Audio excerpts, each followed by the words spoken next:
Welcome to She Speaks with Yana Me podcast, presented by She3, offering relatable healing and authentic content. Joining me for today's episode is licensed therapist Michelle McKinnie, and we'll be discussing the different challenging aspects of the mother-daughter relationship.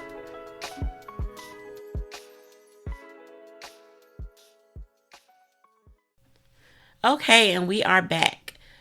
So joining me is Michelle McKinnie, and I want her to introduce herself. Hello, everyone. I am Michelle McKinnie. I can give you a lot of titles. I will say I am a child of God. I am one who has been through so many different things, and I realized that a lot of times we based who we are on all of these titles. I can tell you where I went to school. I just want you to know I am a woman. I'm just excited to be here. And with that, I don't want to give this like really long introduction of me. Those that have met me know all my titles. But I really want in this time for you to just get to know who I am without all of those titles. I mean, I am a therapist. I give you that title. I'm a health coach. I've been in social service for over 20 years. Does that really matter if you don't know me? If you don't know just all the depths of who I am? So that's my little short, long answer. I like it. Okay. All right. So let's get to it. So I want to start off first by asking you about your experiences with motherhood with your mother. And then we'll get into it with your daughter and go into all the other nice questions I have for you today. So if you could tell me first, how is your relationship with your mom? My mother is my shero. I cannot put in words what she has done for me. She is the rock that I lean on. She has been just so instrumental in my life. She's helped me grow. She's challenged me. A lot of things I actually didn't want to hear, she told me anyway. And I feel a lot of things, it's almost like I had a vault in my head because I can pick up on some things that she's told me a long time ago that helps me in my relationship with my daughter. She's she's not judgmental. So when I come to her, she hears me. She doesn't challenge what I say. She asks me a lot of questions.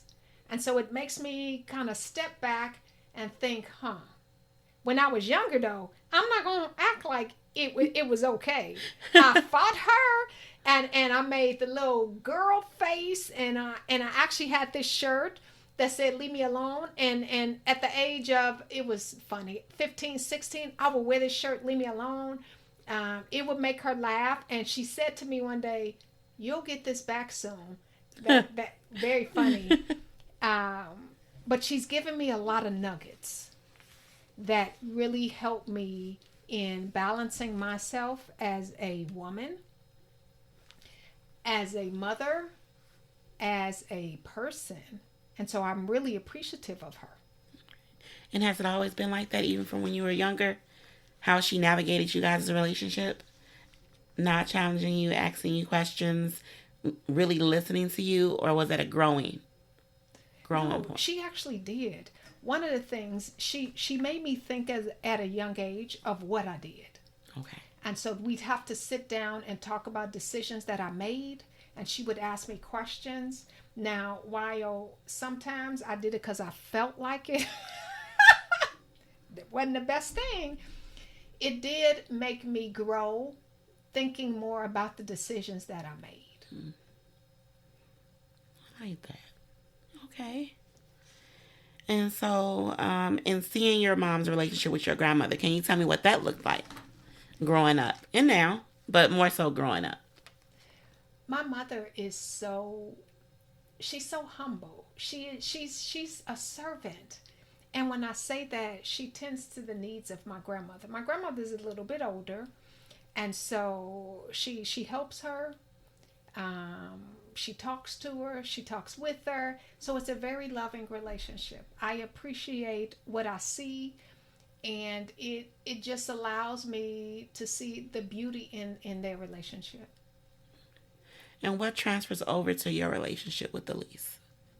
Oh, my little sweets. And I have to make this joke about her. I call her my little sweets because when she was little, when she went to daycare, they said how she just had this smile that just blew up the whole room because she had some sweet syrup. And they had never seen her look like that, and so it was so funny. And so she just kind of, Sweets was just this name that I had for her.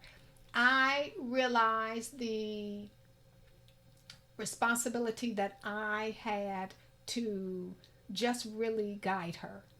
And I think the biggest thing that helped me with my relationship with her is what I remember from my mother as a guide. And so it's not an easy relationship. She'll be 15 this year. So in understanding the development of teenage girls, there is that up and down. Mm-hmm. So we don't have a perfect relationship. What I'm trying to do is just understand the places that she's at. I am trying to do what my mother did, is kind of listen. There are times where I can say I've maybe not had the best communication style because I wanted to be that mom. You should do this, without listening to what she said. So I'm learning as she ages to listen more to what she's saying and try to see the meaning underneath. And it's helped our communication a lot better. Not always wanting to speak, but to listen more. I think that's one of the things that I could have done better when my daughters were younger. Is more of the intentional listening, and not I'm listening, but I'm going to tell you what I think and what I feel, and that matters more. Yeah. And I definitely did a lot of that. Even though I felt like I was using my therapy skills, not fully. I was listening, but I wasn't listening to truly understand, I have to admit, where they were coming from, because I felt like I was right and you just needed to listen to me. Yeah. And then do what I said do. Yeah. So I wish that was something I could redo, but I am intentional now about listening and actually hearing them and being slow to respond and trying to figure out what is exactly that you want from me in this moment. Well, I will say this. Remember, it's a learning lesson. So I'll tell you, one of my kryptonites is patience. I do need to be a little bit more patient, because sometimes I am listening to respond, mm-hmm. and that actually is not helpful. Yeah. That's not something I took from my mother. She doesn't listen to respond. She listens. So I'm learning how to listen and not listen to respond to already knowing. Yeah. I meant that. So it's a work in progress. I'm better than I was in 22. And that's it. That's it. That's all we can ask, is continue to grow and get better. So do you see the younger you in her now? I do. Them faces. Oh my goodness. Those faces she make. Let me tell you, if anybody knows the faces that girls make, if you ever looked in the mirror and made a face, that's what she does. It's them faces. My mother used to say I had just this crumpled up face and all that, and I'd be like, oh my goodness, you should see your face. And so she does that. And I'll be like, why are you making that face? So yes. She's in her head. And so sometimes she'll be thinking about something, not saying something. I used to do that. The challenge when I used to do that is sometimes I was in my head too much. Mm-hmm. Okay. And so even as I aged, one of the things my mother told me is don't live in your head too much, because with all the thoughts in your head, it can challenge you. And I could remember growing with changing my mood from just the thoughts that I had in my head. And one of the things I tell her is just to be present. So she's better at that than I am. But I see her with the little wheels. People describe her as being quiet and all of that, and I can tell she's in her head. So, okay. How hard is it to get her out of it sometimes? So, like, to bring out, express what you feel to me. Tell me what it is you're thinking about. You know what I learned? She needs space. Okay. She needs space. And what she has learned, and I appreciate that, she says, I don't want to talk about it right now. And as I said to you, patience is my kryptonite. So I have to give her time to work it out. Yeah. And then that has proven successful because many times she comes back and says, this is what I was feeling. And so I have learned to give her time. And I think that's helpful in our relationship and not me rushing to, I gotta know right now. Because I think she's trying to figure it out also. Yeah. Oh, I'm trying to get there. I am very impatient. And I want you to tell me right now, what are you thinking? What are you feeling? Spit it out. What are you holding it in for? And I do have to practice being patient. Even with the boys. With the 15-year-old. Because he'll be 15 at the end of August. He's like me a lot. And he's emotional like me. And I won't say emotional. He feels his feels. And like earlier today, he got frustrated. He went to Walgreens and his card wouldn't work. So I had to call him and put a different PIN number on or whatever. But when he came back, he was frustrated. He started crying. My husband got upset. What are you crying for? I don't know.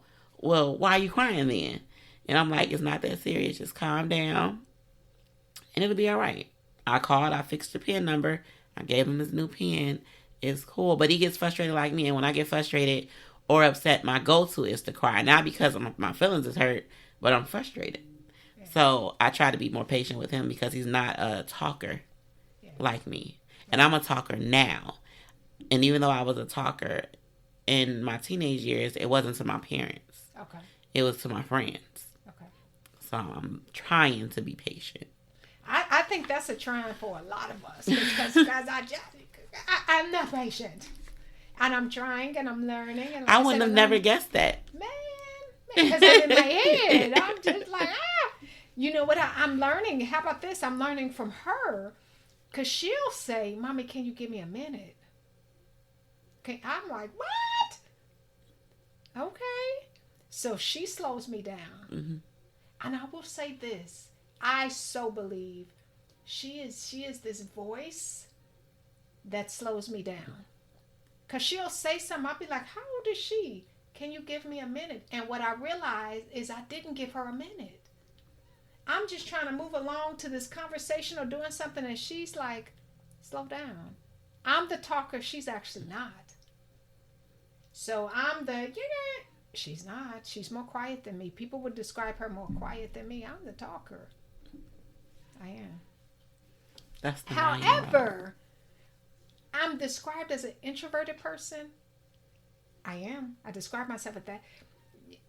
And I see it in so many different ways. I push myself to be extroverted, just like right now.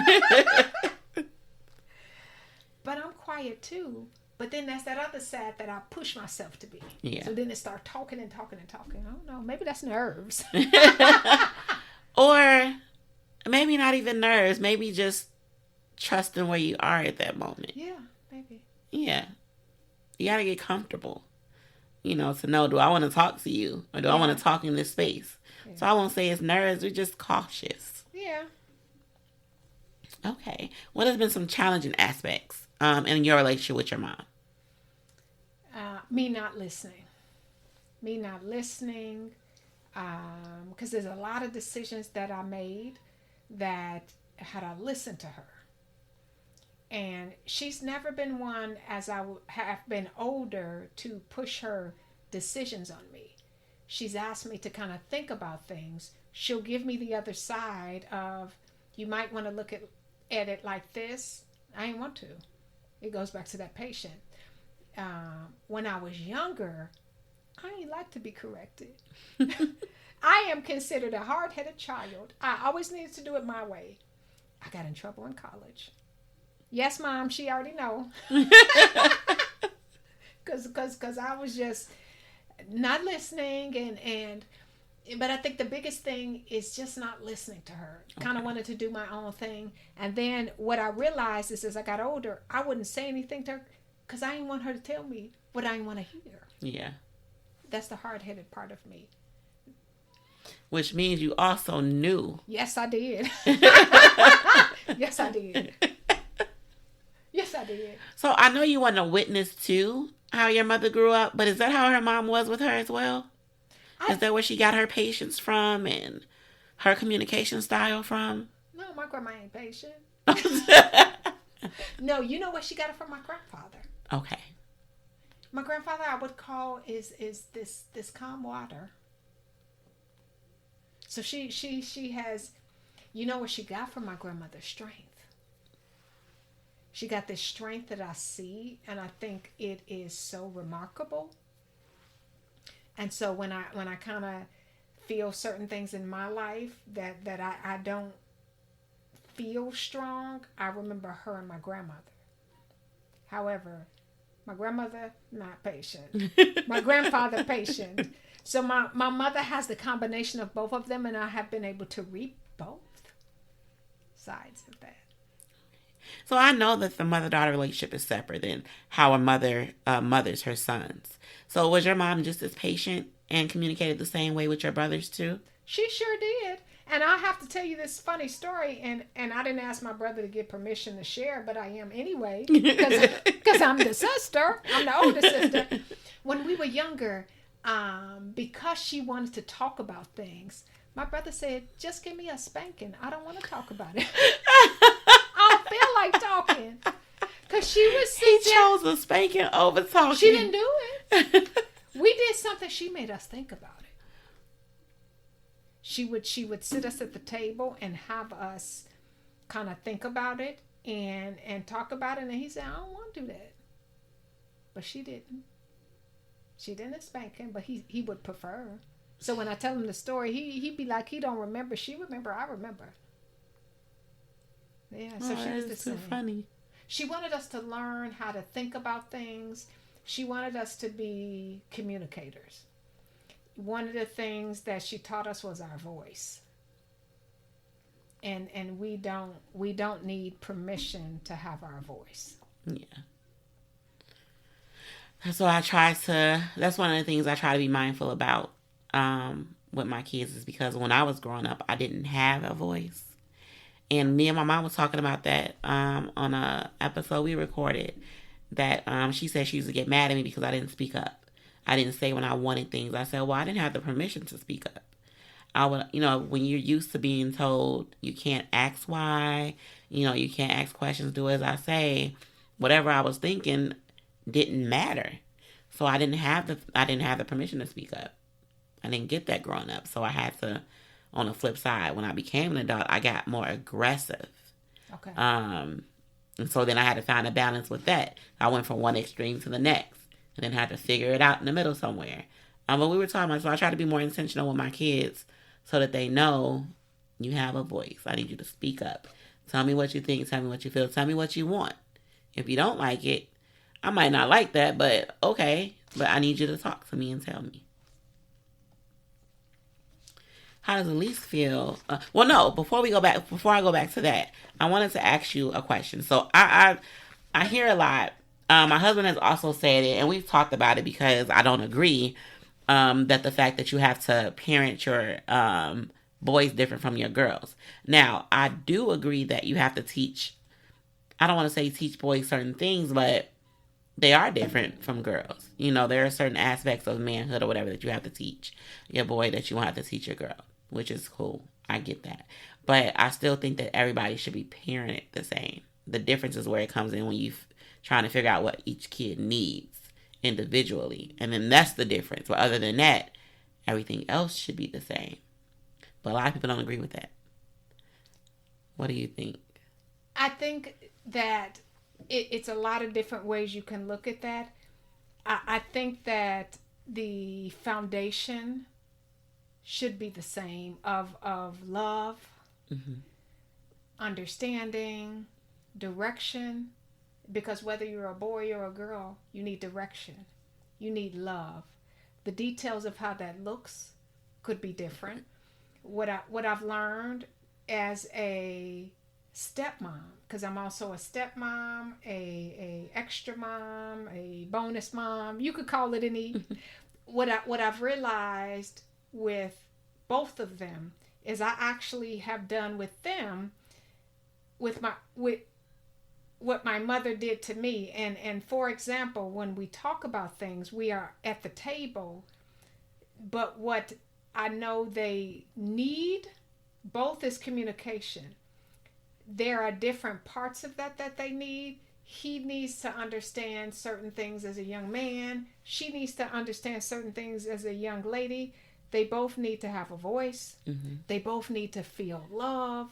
They both need to have the connection. The specifics are different for boys and girls, but there's the foundation part I think is the same. They both require correction. Mm-hmm. It's tricky how you look at it. You can peel it apart, but I believe the foundation part is the same. I agree. I just don't think that it should be when you say, oh, okay, like for example, we were talking about dating and the girls weren't allowed to date, and so I think he said 16 they can have boyfriends.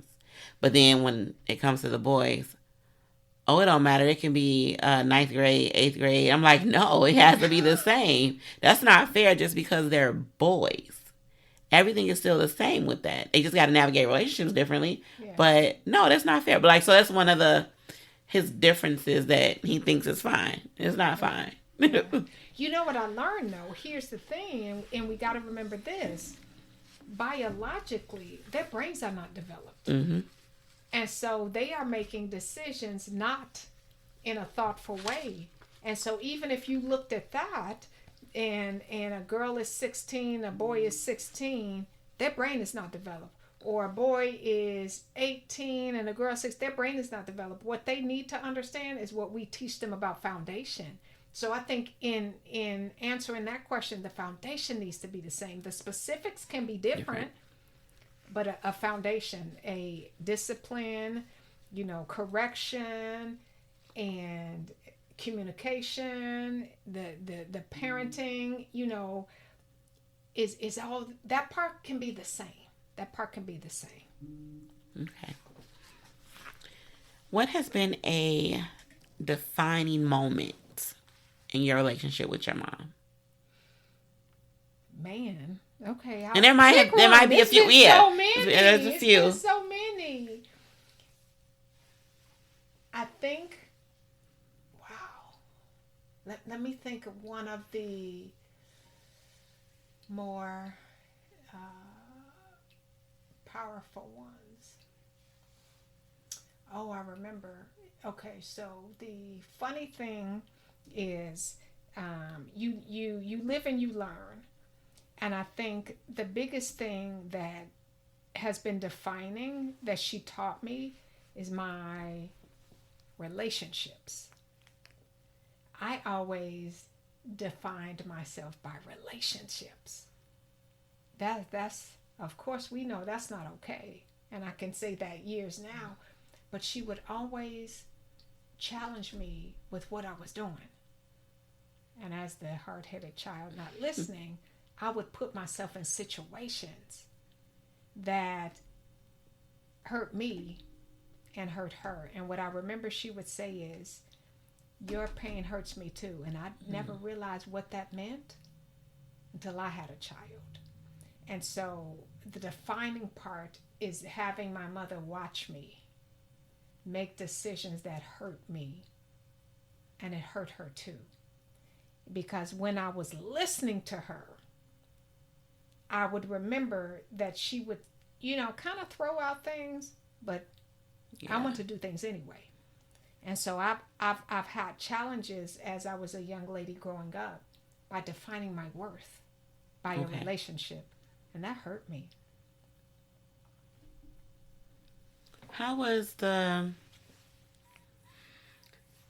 transition for you and your mom? So because she couldn't make you go by what she said. So how was the transition for her from you going from her baby girl under the age of 18 to an adult making these decisions that I don't agree with, or whatever that was? How was the transition for that? Rough. It was rough. I could remember when I lived on my own, there would be times where I would cry by myself, knowing that I was reaping the results of certain decisions that I made. And these weren't things I told her. I would silently suffer, remembering what she told me. The beautiful thing about the times where I would share with her, she would just listen. She wouldn't say, I told you so. Mm-hmm. Now, I had to learn not to do that with my little one. And I'm still learning. When she would do something, I'd be like, I told you. I'm learning now. And with her, she would listen. And so that is something that I am learning and remembering to do to my little one. But I suffered a lot in silence because I didn't listen. I needed to do it my way. You know, I needed to feel this connection outside of myself. I am not saying she didn't give me love. She didn't give me all those things. But for some reason, I felt I needed to be defined by something. She said I didn't. You know, getting caught up in a relationship that only hurt me. Yeah. And so I think just being in your own apartment, in your own time, away from, you know, your parent or, you know, the person that you know is over you, that shaped me. Because that was a lot of times I was by myself and had to deal with all of those decisions. What made you not, for the suffering alone and choosing not to go to her when you, I think you know you could have. Yeah. What made you not go? Was it because you felt like you shouldn't have did what you did or made the decisions you did and you felt like it would upset her? Or because it doesn't seem like she was ever a judgmental person. So it's not like you would go to her and you would be judged. But what was the fear? I think it was pride. Okay. I think it was pride. I think it was feeling like I didn't want to disappoint her. And one thing she told me is you can't disappoint me. I think, like I said, just in wanting to figure it out myself, I think the biggest thing was pride.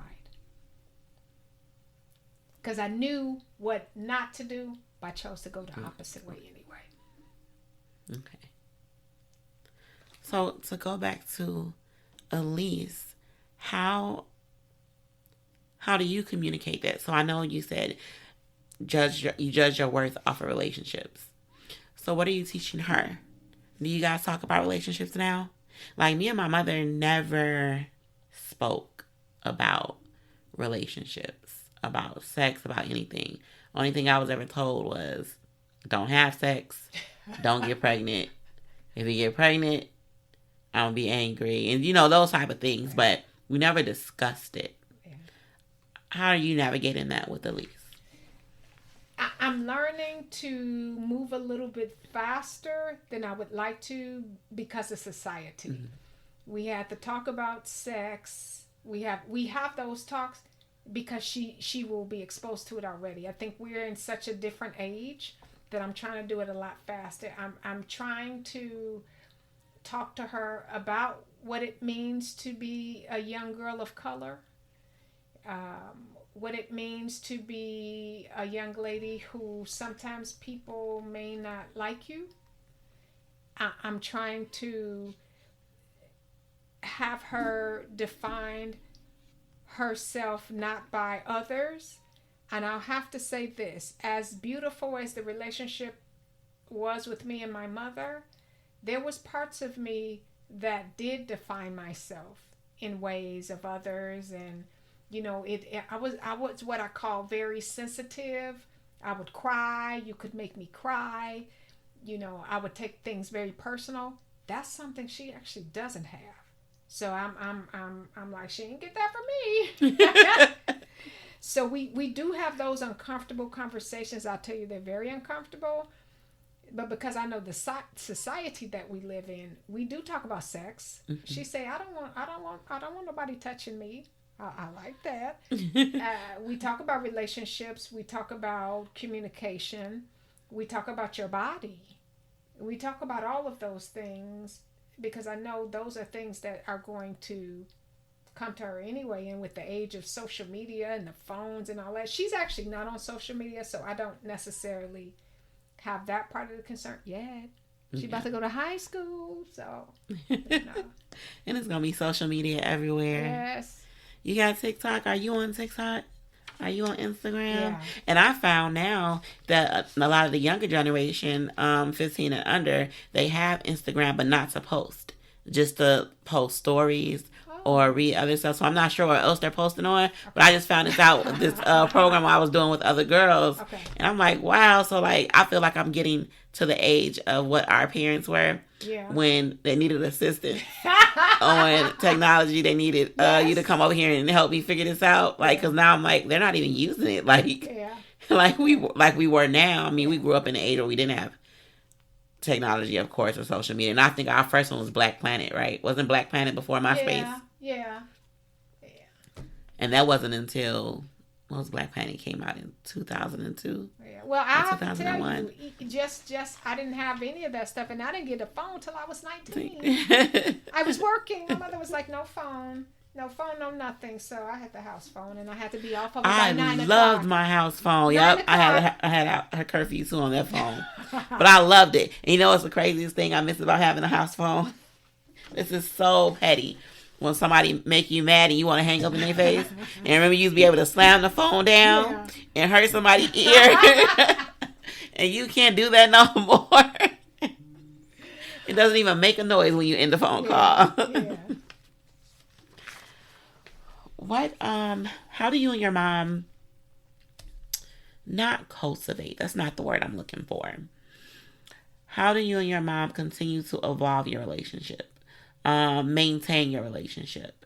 Like, I know we're not always happy with our parents.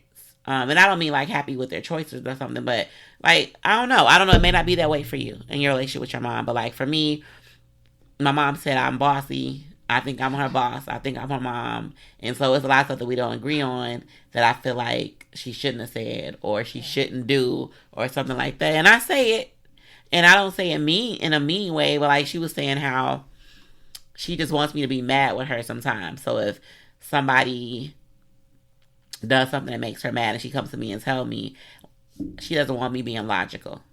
Saying, why did you respond that way? Or why did you say that? That's something you shouldn't have said. That was very mean. Or she don't want me to do any of that. And I'm like, but I'm a logical person. And I don't want to be angry with you. I don't think I'm supposed to be angry with you. But I don't know. So how do you guys, so then she'll get mad at me. Or she'll be like, I don't feel like talking right now. And I'll call you back later. And so how do you guys continue to grow your relationship and evolve? I think one of the things that she continues to teach me is how to communicate. Because I'll say this, the difference in us is I have to learn how to slow down in my communication. And so she will remind me I'm moving too fast in a conversation because she ain't finished talking. She says, the art of communication is you slow down. I'm already ready to talk. Is your mom a therapist? She not. No. She's an educator. Okay. So she be teaching me. So one thing I will say this is that I do ask her questions just about development and just kids, people, and all that. So that helps me educate me on being a mother. I think though, like I said, in evolving with her teaching me better communication skills. Because I will say this, I move fast sometimes, and I need to just in communication kind of slow down because it allows me to listen. She is guiding me to be a better listener. I'm a great listener as a therapist. Outside of that, I want to be the No. Oh man, my daughter used to say, how come you can't talk to me like I'm one of your clients? And I'm like, you're not one of my clients. Right. When I get off work, I'm off of work. Yeah. Now, I'm not saying that I can't talk better or listen better, but I'm not your therapist. Yeah. So I can't come to you in that role of a therapist. Yeah. Well, they love to say that. Yeah. So she is the key thing, at the age that I am now is she's teaching me to slow down and listen. Because I could do that as a therapist. in the personal life, I want to be moving fast, like a Mm-hmm. NASCAR Because we got stuff driver. to do. Dude, I'm moving fast. It's like slow down, slow down, slow down. She's teaching me what's important. What's important. So, as a adult, I'm learning that it's very important to actually understand what's important. And sometimes, as I was growing, everything felt so important and it wasn't. And so now, as I'm older, I'm learning to kind of pause and think about what's important, even as I'm talking to her, because sometimes she will, even at the age that I am right now, I'm 48. I'm not a young girl, that's all right. That I am sometimes falling into a pattern, of, wait a minute, that really wasn't important to say. So I am open to still hearing just feedback, and I'll call it feedback, and I'm open for it. Okay. How many times a day do you guys talk?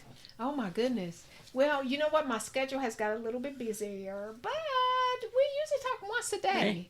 We be texting smiley faces and emojis and all of those. So yeah, she has learned. She got a new thing on her phone, so she has learned how to do emojis. She's so cute now. But yeah, at least once a day. My schedule's got busy, so it's a couple times a week. Yeah. And I FaceTime my mom a whole bunch. Even though sometimes my dad be like, what are y'all even on the phone for?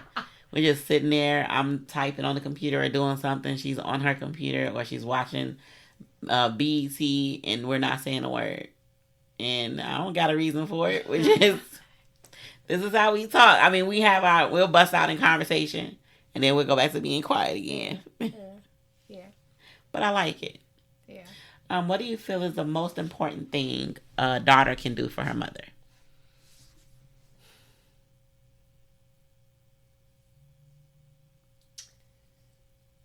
Trust her. And I say that, because she has to trust her to come to her. Just trust her. Trust that as a mother, we believe in what we're saying and we're doing. We're not perfect. Mm-hmm. But trust that when I say this, it's not to harm you. And I even say that to Elise now. Trust me when I'm saying this. Doesn't mean that it will hurt her feelings sometimes. It will make her feel a certain way. I just need her to trust me. Because I'm so far along in life than she is. You know what I realized? I realized this though a while ago. I was thinking about my relationship with my oldest daughter. And I said the one thing that I think I did wrong when she first came here is I automatically thought that she knew to trust me. And I didn't never think about the fact that because of how our relationship started, that it should have been worked on so that she knows and she can see that she can trust me. Not just an automatic, you're here with me, I love you, you should trust me. And I never even said that, but it was just like, I thought about it like, man, I assumed that she knew she can trust me. I acted as though she knew that she can trust me. And she didn't know me that well to say, oh, I can trust you to be there for me and to do this, and that she didn't. But I automatically just thought she knew. And so that's a big thing. Yeah. She knows she can trust me now. But, I can see, and I never dawned on me how scary that was for her to come here and live with me. And somebody that she didn't know that well at all. And I never thought to think to work on, to purposely work on trust so that that, but I like that. Yeah. I do. And so what is the biggest thing a mother can do for her daughter? Be present. I say that because as a mom, as a wife, as a person that works, we can move so fast that we may miss something we need to see. And so if I'm present, I can see something that I might need to pay attention to.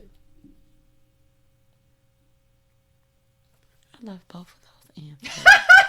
Trust I me, I'm do. learning. I'm learning. I'm learning with my hard-headed self, as my little child self would say. You're so hard-headed. So, do you feel that the mother daughter relationship is one of the most important relationships in a woman's life? And if so, or not, why? Oh, I think it's so important. It's a link. It's a connection. It's two that can look in a mirror and just see each other. And so it's one that continues to evolve. It continues to grow. It is challenging. It has the ups and downs. It's like a wave. There is the highs and the lows. I speak that as knowing that me and my little one, we are on waves. We have highs and Mm-hmm. lows. There is nothing about our relationship that is perfect. We change. I'm learning. She gets angry with me. I wouldn't necessarily say I get angry with her. What I am doing is I'm reaping what my mother told me. Some of the things that she doing, I'm like, dang, I used to do that. That's what I get. There are some things I'd be like, that's what I get. I think it's so special. It's like two butterflies that are just flying around trying to figure it out. Yeah, I agree. I'm very passionate about the mother daughter relationships. I don't know. I just sat one day and just thought about all the different aspects it affects. And literally, yes, of course, the relationship with your father can affect who you choose as a mate. Yeah. It can affect things you choose or choose not to put up with from a mate. But, and of course, other areas too. But your relationship with your mother, I feel like not only does it influence how you mother, it influences how you navigate in friendships with other women. Whether it be best friends, sisters, cousins, it influences that. Yeah. It influences also how you choose a mate, Yeah. who you choose to be your mate. Like it, I feel like the mother relationship is very influential in every aspect of a woman's life, Yeah. and not to even say more bigger than the dad's relationship, Yeah. but in a way, it is because you're truly learning for many people, not all, of course, because some people's fathers have played a really huge role. Um, but for women, you're really basing everything in life off of your mom.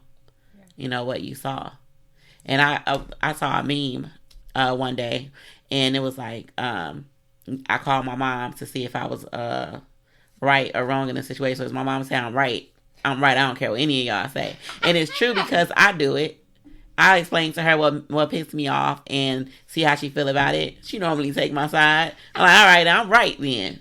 All these people wrong. That's how I feel. And the same thing, my oldest daughter does the same thing. Okay. She'll call me to see what I think about. She gets mad too, like my mom do, if I don't take her side or if I'm logical. So I say, well, God, mom, that ain't what I called for. Yeah. But that's me. Yeah. Yeah. I think you know what the most beautiful thing about my relationship with her is when I see her tears. And I say that because that's such a deep connection. I don't know the depth of her tear as she feels it, but I know pain. Yeah.